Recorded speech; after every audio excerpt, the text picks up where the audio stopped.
Could you imagine a higher class audience than that of a grand opera or a stunning ballet? Surely the people attending performances like these are the most well-behaved and respectful audience you could ask for.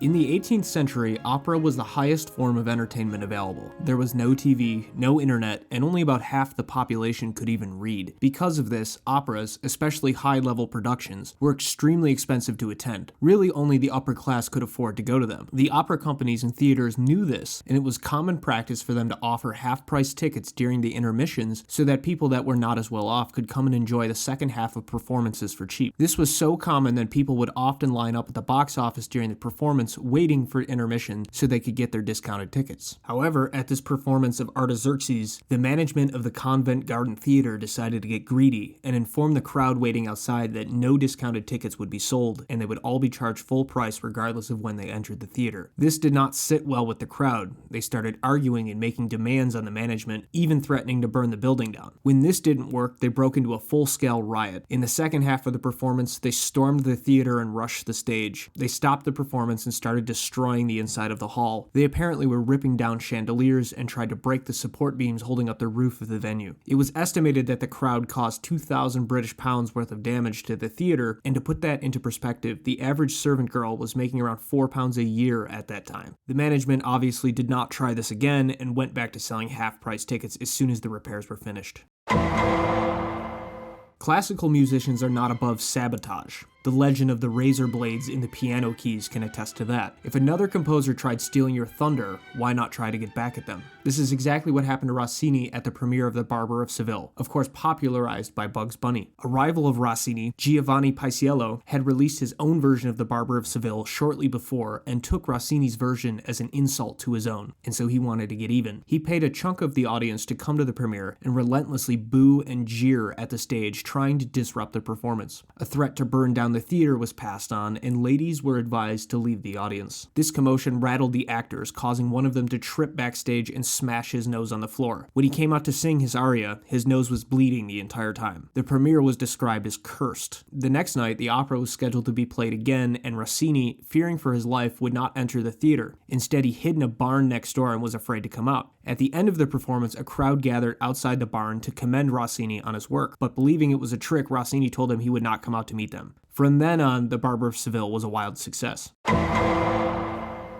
The United Kingdom of the Netherlands was going through some tough times in 1829. The people of the South were not very happy with their king due to religious differences, high levels of unemployment, discrimination, and industrial unrest. The Southerners viewed King William I's rule as despotic. The king knew of these issues but decided to poke the bear. A new opera had just hit the scene, La Muette de Portici, which had themes of revolution in it, and the king liked it, promoting it and giving it quite a few successful performances. But that caused some unrest in the South and started some nationalistic sentiments. After this, the king decided to ban the opera. But again, a year later, the king decided to put on this opera as part of a 3-day celebration to honor the 15th anniversary of his reign. And this drove the Southerners to plans of revolt. The rebels issued a coded call in a newspaper that day that stated, Day 1, fireworks, Day 2, illuminations, and Day 3, revolt. The newspaper instructed rebels to watch this production up until Act 5 and then start booing and yelling about the revolution so much that the production had to stop. The mob then left the theater and joined the crowd outside that would let loose the Belgian Revolution. King William was flying a little too close to the sun for his own good.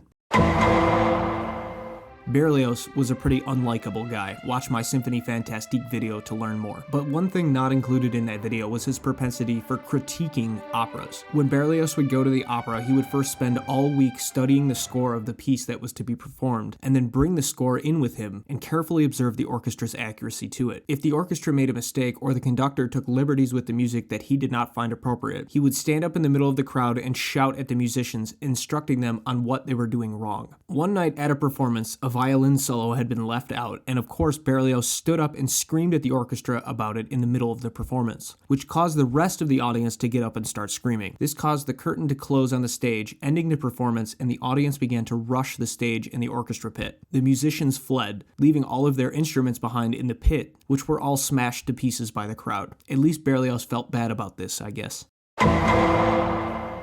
Around the beginning of the 20th century, music encountered a problem. Romanticism had peaked. Composers such as Mahler and Richard Strauss were producing the grandest and most complex tonal music known to man, and nobody could top what they were doing. In order to continue innovating, new pathways had to be taken in music. Composers such as Schoenberg, Alban Berg, and Stravinsky had to do something very new in order to be remembered. The problem is that people don't like new. They like what they already like. On March 31st, 1913, Schoenberg was conducting a concert that featured some of his own work as well as a few works by Alban Berg. But as I said before, people don't like new. So in order to get there, they advertised that a work of Mahler was also to be performed. The extreme expressionism and experimentation in the work of these composers was enough to send the crowd into a frenzy. It took just 2 of the 5 Alban Berg songs that were programmed that night for the crowd to begin shouting that both the composer and the lyricist needed to be put in a mental institution. Little did they know the lyricist was already in one, and Berg didn't show up for this concert for fear of his own life, which was probably a wise decision. Shortly after, the crowd broke out into a brawl with violence happening all over the venue. The police arrived, but only one person was actually arrested. The event coordinator was arrested for punching Oscar Strauss, a composer in the audience, in the face. Oscar said that the slap across his face was the most harmonious sound that he had heard all evening. This event would be remembered and given its own name, the Skandlkonzert.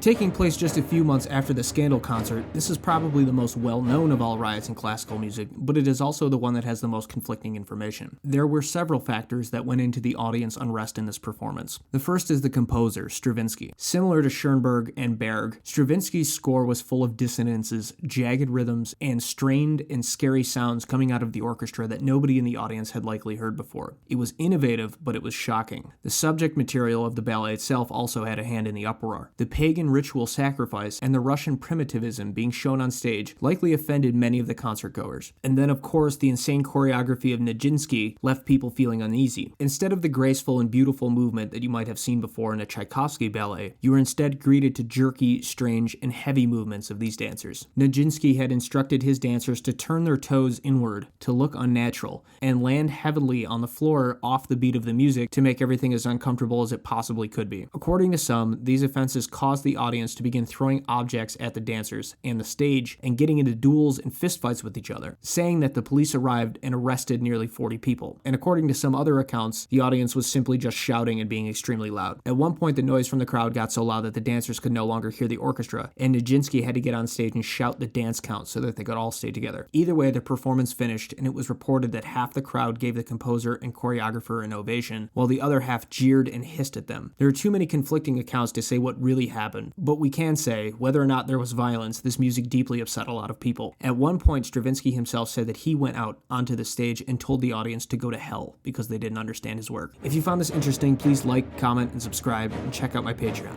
Thanks for watching.